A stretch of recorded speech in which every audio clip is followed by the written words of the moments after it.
want to be, there is a gap of skill set, and that's it.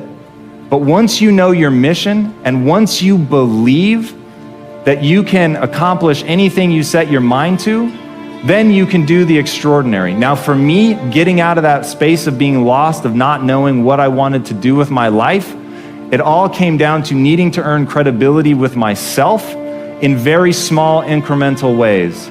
And I knew if I was going to accomplish anything in my life, I was going to have to get control of my mind.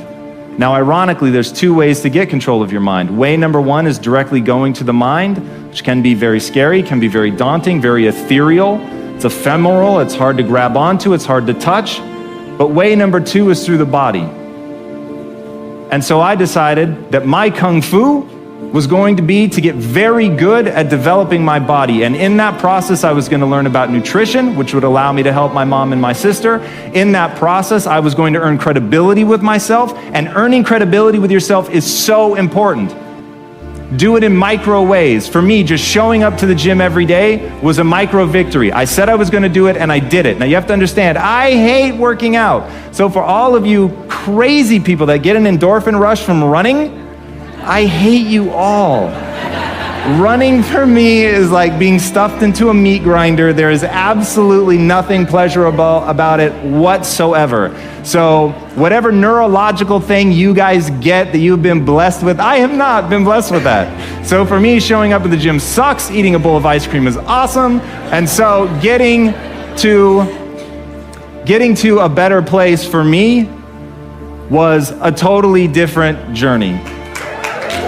Thank you.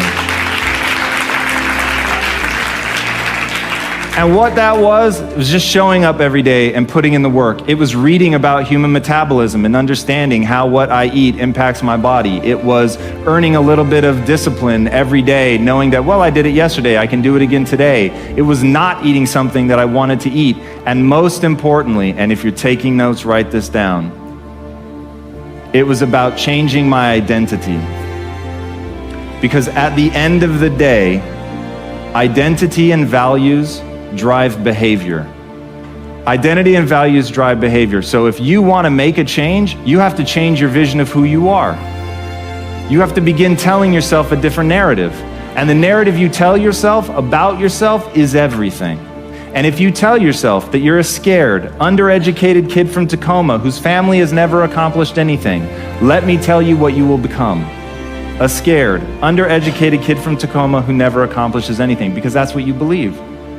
You tell yourself that story enough, and it will become real. But on the flip side, you could tell yourself a story of you're a learner. You learn faster than most people. You're willing to put in more work than most people. You're willing to read more books than most people. You're willing to spend an inhuman amount of time every day improving your mind simply by getting new ideas into the system. And that you will admit that you're wrong faster than anybody else, that you won't let your ego get in the way. And you tell yourself that story over and over and over. So when somebody comes and tells you how stupid you are, that you're just a dumb kid from Tacoma, you go, you're right, that's amazing. Thank you for pointing out that flaw, because now that I'm aware of it, I can improve it because I'm the learner.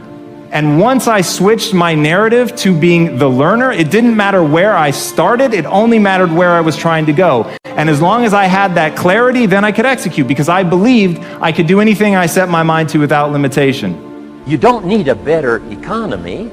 You don't need better seed and soil. In fact, when it comes to seed and soil and rain and sunshine and seasons and the miracle of life, that's all you got. Now, what if you blame this stuff? Then you're blaming all you got. If you blame the economy, and you blame the schools, and you blame the teachers, and you blame the sermons and the preachers, and you blame, the marketplace, and you blame the company and company policy, what else is there? When some people get through with their blame list, there isn't nothing else. That's all there is. And if you blame the only thing you've got to work with, I'm telling you, it's called mistake colossal. In not understanding that that's all you've got to